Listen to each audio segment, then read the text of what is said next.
Hello everyone, today is the 16th January 2019 and I had update 191 and to update to 201, which is the latest recommended on release on the 15th January 2019. As you can see from the Java website, you have to log in as administrator and then use this tool. Obviously follow the installation instructions and requirements and look at all this, but if you follow go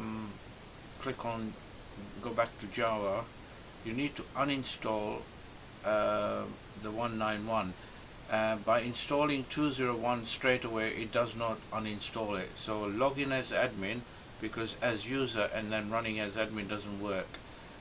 So go back to the main web page, click on uninstall to download the uninstall tool, and then it'll find the 191 version and uninstall that.